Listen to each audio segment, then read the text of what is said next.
Our modern concept of recycling has been around for quite a while.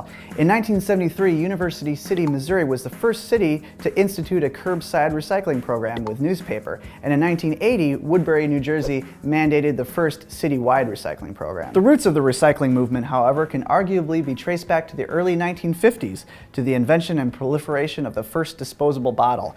This led to the birth of the nonprofit Keep America Beautiful, the organization responsible for the infamous Crying Indian commercial that first aired on Earth Day in 1971.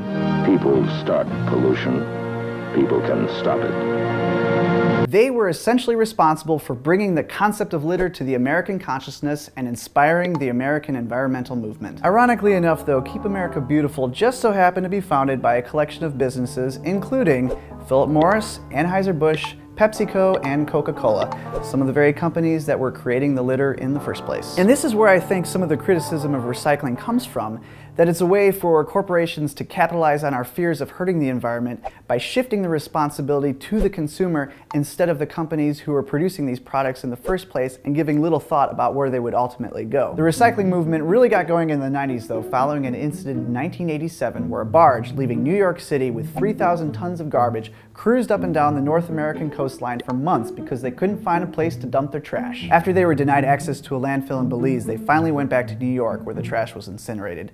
The media jumped all over this, of course, and the image of that floating island of garbage really stuck in the minds of the American people. The barge has quickly become a symbol of this country's growing problems with trash. Ultimately, the cause of the wandering garbage barge was due to mostly poor decision making, but people got freaked out that their landfills were, well, filling up, and they were all like, hey, we gotta recycle.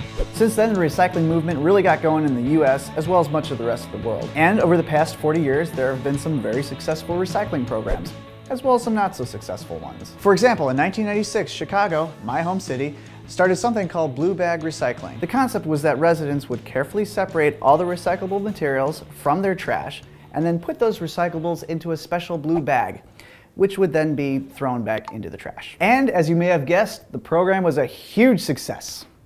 No, wait. Epic fail. Yeah, that's what it was. I get the two confused sometimes. In a perfect world, recyclables from the blue bags would be easily separated from the regular garbage, but trash compactors would often break the blue bags and squish it all together, like a big old trash pie. Overall, the blue bag program only succeeded in recycling about 8 to 10% of our garbage, and in 2008, they finally cut the program. But hey, you gotta hand it to the city of Chicago. If at first you don't succeed, try again, using the same exact failed tactics for 12 years. I think that's how the expression goes, right?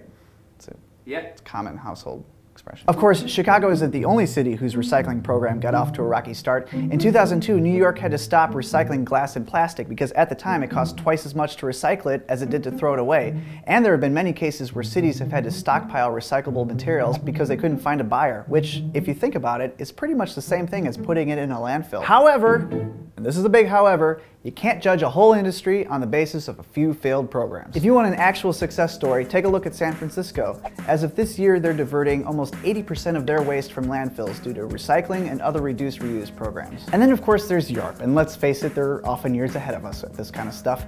Austria's kicking ass with their recycling program. They're recycling approximately 63% of their garbage, and Germany's coming in at a close second at 62%. Of course, I think the real question though is, do these programs make a difference? Is recycling actually beneficial to the environment? And is it worth the extra cost?